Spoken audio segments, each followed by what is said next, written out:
Hi, 10ാം ക്ലാസ്സിലെ I T ആദ്യത്തെ ചാപ്റ്ററായ design factory എന്ന ചാപ്റ്ററിന്റെ പാർട്ട് 1 നമ്മൾ ഓൾറെഡി അപ്ലോഡ് ചെയ്ത് കഴിഞ്ഞിട്ടുണ്ട്. അതിന്റെ ലിങ്ക് ഡിസ്ക്രിപ്ഷനകത്ത് കൊടുത്തിട്ടുണ്ട്.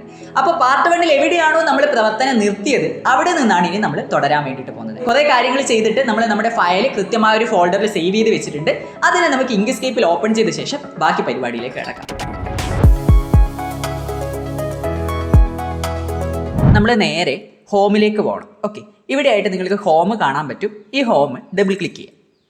ഡബിൾ ക്ലിക്ക് ചെയ്ത് കഴിഞ്ഞാൽ നമ്മുടെ ഹോമിൽ ഒരുപാട് ഫോൾഡറുകളുണ്ട്. നമ്മൾ എവിടെയാണോ നമ്മുടെ ആ ഒരു ഫയൽ സേവ് ചെയ്തത് ആ ഒരു ഫോൾഡറിലേക്ക് വരിക. ഞാനിവിടെ സ്റ്റുഡൻസ് വർക്ക്സ് 10 എന്ന് പറയുന്ന ഫോൾഡറിനകത്താണ് സേവ് ചെയ്തിരിക്കുന്നത്. അത് ഡബിൾ ക്ലിക്ക് ചെയ്യുക. അത് ഡബിൾ ക്ലിക്ക് ചെയ്യുന്ന സമയത്ത് നമുക്കിവിടെ poster.svg എന്ന് പറയുന്ന നമ്മൾ സേവ് ചെയ്ത് വെച്ചിരിക്കുന്ന ആ ഒരു ഫയൽ കാണാൻ പറ്റും. ഇതൊരു ഇമേജ് ഫയലാണ്. ഡബിൾ ക്ലിക്ക് ചെയ്ത് കഴിഞ്ഞാൽ നിങ്ങൾക്ക് നമ്മൾ തയ്യാറാക്കി പൂർത്തിയായിട്ടില്ല പക്ഷെ പകുതിയോളം തയ്യാറാക്കി വെച്ചിട്ടുള്ള ആ ഒരു പോസ്റ്ററിനെ നിങ്ങൾക്ക് ഇങ്ങനെ കാണാൻ പറ്റും. ഓക്കെ, ഇതൊരു SVG ഇമേജ് ആണ്. നമുക്ക് നമ്മുടെ ഈ ഒരു ചിത്രത്തിൽ ഇനി മാറ്റങ്ങൾ വരുത്തണം അഥവാ എഡിറ്റ് ചെയ്യണം എന്നാണെങ്കിൽ ഇങ്ങനെ കിട്ടിയതിനെ കൊണ്ട് കാര്യമില്ല. നമുക്ക് ഈ ഒരു ചിത്രത്തിന് എന്ത് ചെയ്യണം, നമ്മുടെ ഇങ്ക്സ്കേപ്പിൽ തന്നെ നമുക്ക് കിട്ടണം. അതിനുവേണ്ടി ഇത്ര ചെയ്താൽ മതി. നമ്മുടെ ഈ ഒരു ചിത്രം ഉണ്ടല്ലോ, ഈ ഒരു ചിത്രത്തെ റൈറ്റ് ക്ലിക്ക് ചെയ്യുക. ചിത്രത്തെ റൈറ്റ് ക്ലിക്ക് ചെയ്യുക. അപ്പോൾ ഇവിടെ ഓപ്പൺ വിത്ത് അതർ ആപ്ലിക്കേഷൻ എന്ന് കാണാം. അപ്പോൾ നിങ്ങൾക്ക് കുറേ ആപ്ലിക്കേഷൻസ് ഇവിടെ കാണാൻ പറ്റും. ഇവിടെ നിന്ന് ഇങ്ക്സ്കേപ്പ് തപ്പി കണ്ടുപിടിക്കാം. ഓക്കെ, ഇവിടെ തന്നെയുണ്ട് ഇങ്ക്സ്കേപ്പ് എന്ന് കാണാൻ പറ്റും. ഒന്നുകിൽ ഇതിന് മുകളിൽ ഡബിൾ ക്ലിക്ക് ചെയ്യുക, അല്ലെങ്കിൽ ഇവിടെ ക്ലിക്ക് ചെയ്തിട്ട് മുകളിൽ സെലക്ട് എന്നൊരു ബട്ടൺ ഉണ്ട്, അത് പ്രസ് ചെയ്യാം. അത് നിങ്ങളുടെ ഇഷ്ടത്തിനനുസരിച്ച് ചെയ്യാം. ഞാനിപ്പോൾ ഇതിന് മുകളിൽ എന്ത് ചെയ്യുന്നു, ഡബിൾ ക്ലിക്ക് ചെയ്യുന്നു. അപ്പോൾ കണ്ടില്ലേ, നമ്മുടെ ആ ഒരു ചിത്രത്തെ നമ്മുടെ ഇങ്ക്സ്കേപ്പിലേക്ക് നമുക്ക് ഓപ്പൺ ആയി കിട്ടിയിട്ടുണ്ട്. ഇനി നമുക്ക് ആവശ്യമായിട്ടുള്ള മാറ്റങ്ങളൊക്കെ തന്നെ ഇതിൽ വരുത്തുകയും ചെയ്യാം. ആ മാറ്റങ്ങൾ വരുത്തി കഴിഞ്ഞാൽ നമ്മൾ നേരത്തെ സേവ് ചെയ്ത അതേ ചിത്രത്തിൽ അല്ലെങ്കിൽ അതേ ഫയലിൽ തന്നെ അവിടെ തന്നെ നമുക്ക് സേവ് ചെയ്ത് വെക്കാനും പറ്റും. ഓക്കെ, ഇനിയാണ് നമ്മുടെ പണി അങ്ങോട്ടേക്ക് നമ്മൾ തുടങ്ങാൻ വേണ്ടി പോകുന്നത്. ഇനി നമുക്ക് വേണ്ടത് ഇതിനെ കുറച്ചുകൂടി മനോഹരമാക്കാൻ വേണ്ടിയിട്ട് നമുക്കൊരു പ്രാവിൻ്റെ ചിത്രം വേണം. ഇങ്ക്സ്കേപ്പിൽ നമുക്ക് ആവശ്യമുള്ള കാര്യങ്ങൾ വരച്ച് ചേർക്കാനും പുറമേൽ നമ്മൾ സേവ് ചെയ്ത് വെച്ചിട്ടുള്ള ഒരു PNG ഇമേജിനെ ഇമ്പോർട്ട് ചെയ്യാനും അതേപോലെ തന്നെ ഒരു SVG ഇമേജിനെ നമുക്ക് ഇങ്ങോട്ടേക്ക് ഓപ്പൺ ചെയ്തെടുക്കാനൊക്കെ പറ്റുന്നതാണ്. ഒരു പ്രാവിൻ്റെ ഇമേജ് നിങ്ങൾക്ക് വേണമെങ്കിൽ വരച്ചുണ്ടാക്കാം, അല്ലെങ്കിൽ നിങ്ങളുടെ കമ്പ്യൂട്ടറിൽ തന്നെ നിങ്ങൾക്ക് അത് കൊടുത്തിട്ടുണ്ട്. ഓക്കെ, സ്കൂൾ റിസോഴ്സസ് ഫോൾഡറിൽ പോയി കഴിഞ്ഞാൽ ഒരു ഡവിൻ്റെ ഇമേജ് അവിടെ കൊടുത്തിട്ടുണ്ട്. ഒരു SVG ഇമേജ് ആണത്. ആ SVG ഇമേജിനെ എങ്ങനെയാണ് നമ്മുടെ പോസ്റ്ററിലേക്ക് കൊണ്ടുവരിക എന്നുള്ളതാണ് ഇനി നമ്മൾ പഠിക്കുന്നത്.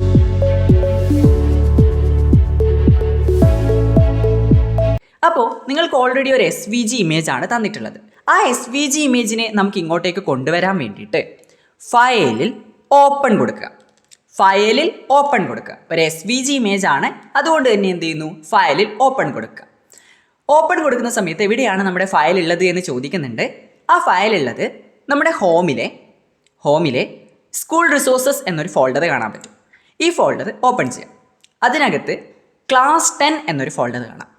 ആ ക്ലാസ് 10 എന്ന ഫോൾഡറും ഡബിൾ ക്ലിക്ക് ചെയ്ത് ഓപ്പൺ ചെയ്യാം. കുറേ ഫോൾഡറുകളും പിന്നെ നമുക്ക് നമ്മുടെ ഒരു dev.svg എന്ന ആ ഒരു ചിത്ര ഫയലുമാണുള്ളത്. ഇതെന്ത് ചെയ്യാം, ഡബിൾ ക്ലിക്ക് ചെയ്ത് ഓപ്പൺ ചെയ്യാം, അല്ലെങ്കിൽ എന്ത് ചെയ്താൽ മതി, ഇതിൽ ഒരു തവണ ക്ലിക്ക് ചെയ്തിട്ട് ഓപ്പൺ കൊടുത്താലും മതി. അത് നിങ്ങളുടെ ഇഷ്ടത്തിനനുസരിച്ച് ചെയ്യാം. ഡബിൾ ക്ലിക്ക് ചെയ്യുമ്പോൾ പുതിയൊരു വിൻഡോ ഇവിടെ ഓപ്പൺ ആയി വന്നു അല്ലേ. dev.svg എന്ന് പറഞ്ഞിട്ട് ഇങ്ക്സ്കേപ്പിൽ തന്നെ പുതിയൊരു വിൻഡോ ഇവിടെ ഓപ്പൺ ആയിട്ട് വന്നു. ഇവിടെ ആ പ്രാവിനെ നമുക്ക് കാണാം. ബ്ലാക്ക് ആണല്ലേ അതിൻ്റെ ആ ഒരു കളറ്. നമുക്ക് കുറച്ചും കൂടി വലുതായിട്ട് കാണാൻ വേണ്ടിയിട്ട് നമ്മുടെ കീബോർഡിലെ പ്ലസ് എന്ന കീ പ്രസ് ചെയ്ത് കഴിഞ്ഞാൽ നമുക്ക് സൂം ചെയ്യാൻ പറ്റും. ഞാനത് പ്രസ് ചെയ്യുന്നു. അപ്പോൾ നമുക്ക് സൂം ചെയ്തെടുക്കാൻ പറ്റും. അപ്പോൾ നമ്മുടെ പ്രാവ് ഇവിടെ ഉണ്ട്. ഓക്കെ, പ്രാവ് ഇവിടെ ഉണ്ട്. ഈ പ്രാവിനെ നമുക്ക് എന്ത് ചെയ്യണം, നമ്മുടെ അപ്പുറമുള്ള പോസ്റ്ററിലേക്ക് കൊണ്ടുവരണം. അതിനുവേണ്ടി പ്രാവിന് മുകളിൽ ഒന്ന് ക്ലിക്ക് ചെയ്യാം. ഓക്കെ, ഇതേപോലെ ക്ലിക്ക് ചെയ്യാം. അപ്പോൾ നമുക്കിതാ പ്രാവിന് ഇങ്ങനെ കിട്ടും. ഇനി എന്ത് ചെയ്യുക, ഈ പ്രാവിനെ ഇവിടെ നമുക്ക് കോപ്പി ചെയ്യണം. കോപ്പി ചെയ്യാൻ വേണ്ടിയിട്ട് 3 മാർഗം പറഞ്ഞുതരാം. ഒന്നാമത്തെ മാർഗം എന്ന് പറയുന്നത് എഡിറ്റിൽ കോപ്പി കൊടുക്കുക. എഡിറ്റിൽ കോപ്പി കൊടുക്കുക. ഓക്കെ, ഇത് ഒന്നാമത്തെ മാർഗം. രണ്ടാമത്തെ മാർഗം എന്ന് പറയുന്നത് ഈ പ്രാവിന് മുകളിൽ റൈറ്റ് ക്ലിക്ക് ചെയ്യുക. പ്രാവിന് മുകളിൽ റൈറ്റ് ക്ലിക്ക് ചെയ്യുക. അപ്പോൾ ഇവിടെ കോപ്പി ഉണ്ട്. അങ്ങനെയും നിങ്ങൾക്ക് ചെയ്യാം. അത് രണ്ടും അല്ലെങ്കിൽ ഒരു ഷോർട്ട് കട്ട് ഉണ്ട്, Ctrl+C. ഓക്കെ, അത് ചിലപ്പോൾ നിങ്ങൾക്ക് അറിയാവുന്ന തന്നെയായിരിക്കും. Ctrl+C അടിച്ചു കഴിഞ്ഞാലും നമുക്കിതിനെ കോപ്പി ചെയ്യാൻ പറ്റും. ഞാനിപ്പോൾ തൽക്കാലം എഡിറ്റിൽ കോപ്പി കൊടുക്കുന്നു. എഡിറ്റിൽ കോപ്പി. അപ്പോൾ ഞാനിതിനെ കോപ്പി ചെയ്ത് വെച്ചിട്ടുണ്ട്. ഇനി എന്ത് ചെയ്യുക, ഈ ഒരു വിൻഡോ നമുക്ക് മിനിമൈസ് ചെയ്യാം. ഓക്കെ, ഇതാ ഇവിടെ ക്ലിക്ക് ചെയ്ത് കഴിഞ്ഞാൽ നമുക്ക് ഈ ഒരു വിൻഡോയെ മിനിമൈസ് ചെയ്ത് വെക്കാൻ പറ്റും. ഞാനിവിടെ ക്ലിക്ക് ചെയ്ത് അതിനെ മിനിമൈസ് ചെയ്ത് വെച്ചു. നമ്മുടെ നേരത്തെ നമ്മൾ തയ്യാറാക്കി വെച്ച ആ ഒരു പോസ്റ്ററിൻ്റെ ആ ഒരു വിൻഡോയിലേക്ക് വന്നു. ഇവിടെ നമുക്ക് ആ ഒരു ഡവ് ഇമേജിനെ ഇങ്ങോട്ടേക്ക് പേസ്റ്റ് ചെയ്യണം, അതായത് ഇങ്ങോട്ടേക്ക് കൊണ്ടുവരണം. അതിന് വേണ്ടിയിട്ട് എഡിറ്റിൽ പേസ്റ്റ് കൊടുക്കുക. എഡിറ്റിൽ പേസ്റ്റ് കൊടുക്കുക. അപ്പോൾ നമ്മുടെ ആ ഒരു പ്രാവ് ഇങ്ങോട്ടേക്ക് വന്നിട്ടുണ്ട്. ഇതല്ലേ നമ്മുടെ പ്രാവ്. ഓക്കെ, ഞാൻ തൽക്കാലം നമ്മുടെ ഈ ഒരു പ്രാവിനെ ഇവിടെ വെക്കുകയാണ്. ഓക്കെ,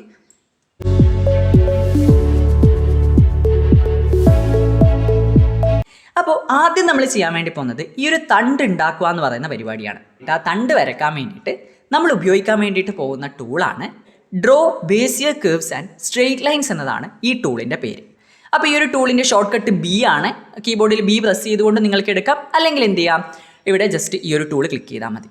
ഓക്കെ, ക്ലിക്ക് ചെയ്തു. ഓക്കെ, എന്നിട്ട് ഞാനിവിടെ ഒരു ലൈന് വരയ്ക്കാൻ വേണ്ടി പോവാണ്. ജസ്റ്റ് ഇവിടെ ഒരു തവണ ക്ലിക്ക് ചെയ്യുക. ക്ലിക്ക് ചെയ്ത ശേഷം കണ്ടില്ലേ, മൗസ് താഴോട്ടേക്ക് വരുന്നതിനനുസരിച്ചിട്ട് അതിങ്ങനെ നീണ്ടു വരുന്നുണ്ട്. എന്നിട്ട് ഇതാ ഇവിടെ പോയിട്ട് ഞാൻ എന്ത് ചെയ്യുന്നു, ഒന്നുകൂടി ക്ലിക്ക് ചെയ്യുന്നു. ഒരു തവണ കൂടി ക്ലിക്ക് ചെയ്തു. ക്ലിക്ക് ചെയ്താൽ മാത്രം പോരാ, ഇനി ക്ലിക്ക് ചെയ്തിട്ട് ഞാൻ ഇങ്ങനെ മൂവ് ചെയ്യുന്ന സമയത്ത് വീണ്ടും ഒരു ലൈൻ ഇങ്ങനെ വരുന്നത് കാണാം. അതായത് നമുക്ക് ഇവിടെ വെച്ച് അത് സ്റ്റോപ്പ് ചെയ്യിപ്പിക്കണം. കാരണം നമുക്ക് ഒറ്റ ലൈൻ, ഒരു തണ്ടേ വേണ്ടു, അപ്പോൾ ഒറ്റ ലൈനേ വേണ്ടു. നമുക്ക് ഇതിനെ ഇവിടെ വെച്ച് സ്റ്റോപ്പ് ചെയ്യിപ്പിക്കണം.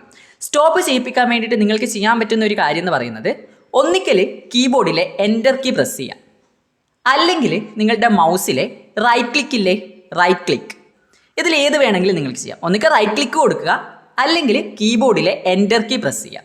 ഞാനിവിടെ എൻ്റർ കീ പ്രസ് ചെയ്യുന്നു, കണ്ടില്ലേ. അപ്പോൾ അത് നമുക്ക് സ്ട്രെയിറ്റ് ലൈനായിട്ട് അതവിടെ സ്റ്റോപ്പായി സ്ട്രെയിറ്റ് ലൈനായിട്ട് ഇവിടെ കിട്ടിയിട്ടുണ്ട്. ഈ ബേസിയർ കർവ് ടൂളിനെ പറ്റിയിട്ട് ചിലപ്പോൾ നിങ്ങളോട് തിയറിയിൽ ചോദ്യങ്ങൾ ചോദിക്കാനുള്ള സാധ്യതയുണ്ട്. പിയർ ബേസിയർ എന്ന് പറയുന്ന ഒരു ഫ്രഞ്ച് എഞ്ചിനീയർ ഉണ്ട്.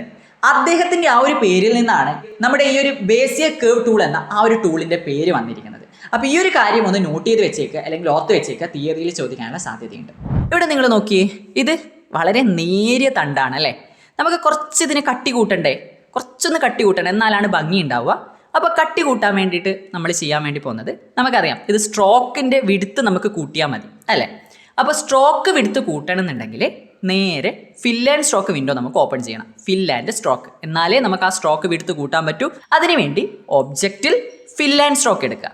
ഒബ്ജക്റ്റിൽ ഫിൽ ആൻഡ് സ്ട്രോക്ക് എടുക്കുക. അപ്പോൾ ഇത് ഇവിടെ ഒരു വിൻഡോ വരും. ഇവിടെ 3 ടാബ് ഉണ്ട് എന്ന് നമ്മൾ പറഞ്ഞിട്ടുണ്ട്. ഇതിൽ സ്ട്രോക്ക് സ്റ്റൈലിലേക്ക് വരിക. ഓക്കെ, സ്ട്രോക്ക് സ്റ്റൈലിൽ വന്നു കഴിഞ്ഞാൽ വിടുത്തുണ്ട്, അത് കുറച്ചൊന്ന് കൂട്ടി കൊടുക്കുക. ഓക്കെ, അധികം വേണ്ട, ഞാനിതാ ഇത്രയാക്കി വെക്കുന്നു.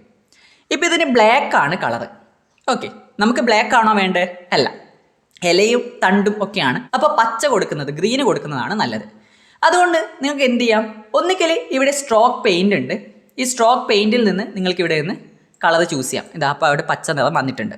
ഒന്നുകിൽ അങ്ങനെ നിങ്ങൾക്ക് ഇവിടെ നിന്ന് സ്ട്രോക്ക് പെയിൻറ്റിൽ വന്നിട്ട് കളർ ചൂസ് ചെയ്യാം, അല്ലെങ്കിൽ എന്ത് ചെയ്താൽ മതി, താഴെ കളർ പാലറ്റിൽ നിന്ന് ആവശ്യമായുള്ള കളർ ചൂസ് ചെയ്താൽ മതി. പക്ഷേ ചൂസ് ചെയ്യുമ്പോൾ ശ്രദ്ധിക്കണം, നമുക്ക് സ്ട്രോക്കിനാണ് കളർ കൊടുക്കേണ്ടത്. അതുകൊണ്ട് തന്നെ നമ്മൾ എന്താ ചെയ്യേണ്ടത്, ഷിഫ്റ്റ് കീ പ്രസ് ചെയ്ത് പിടിച്ചിട്ട് വേണം താഴെ കളർ പാലറ്റിൽ നിന്ന് കളർ ചൂസ് ചെയ്യാൻ.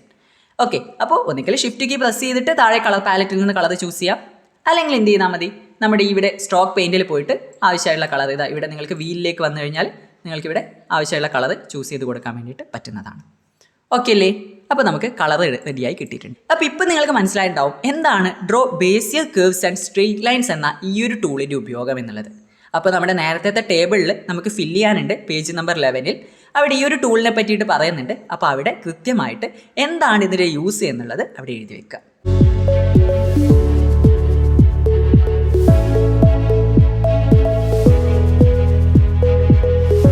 ഇനി നമുക്ക് നമ്മുടെ തണ്ട് എന്ന് പറയുന്നത് ഇങ്ങനെ ഒറ്റ സ്ട്രെയിറ്റ് ലൈൻ ആയിട്ടാണോ ഉണ്ടാവുക? അല്ല, ഒന്ന് വളഞ്ഞിട്ടൊക്കെയാണ് ഉണ്ടാവുക അല്ലേ. നമുക്ക് ഈ ഒരു ചിത്രം എടുത്ത് നോക്കിയാൽ അറിയാം, ജസ്റ്റ് ഒന്നിങ്ങനെ വളഞ്ഞിട്ടാണുള്ളത്. ഈ രീതിയിലേക്ക് നമുക്കിതിനെ മാറ്റണം. നമ്മൾ ഇനി യൂസ് ചെയ്യാൻ വേണ്ടി പോകുന്ന ടൂളാണ് ഈ ഒരു tool. Edit path by nodes എന്നതാണ് ടൂളിൻ്റെ പേര്. ഷോർട്ട് കട്ട് N ആണ്. N പ്രസ് ചെയ്ത് കഴിഞ്ഞാൽ ഈ ടൂള് നമുക്ക് കിട്ടും. ഞാൻ ഈ ഒരു ടൂള് ക്ലിക്ക് ചെയ്യുന്നു. ടൂള് ക്ലിക്ക് ചെയ്ത ശേഷം നമുക്കറിയാം ഈ ഒരു ഭാഗം ഇങ്ങോട്ടേക്ക് വരണം, ഈ ഒരു ഭാഗം കുറച്ച് ഇങ്ങോട്ടേക്ക് വരണം അല്ലേ. അത്രയാണ് നമുക്ക് ചെയ്യേണ്ടത്. ഈ ഒരു ടൂള് ക്ലിക്ക് ചെയ്ത ശേഷം നമ്മുടെ ഈ ഒരു ലൈനിലൊന്ന് ക്ലിക്ക് ചെയ്യാം.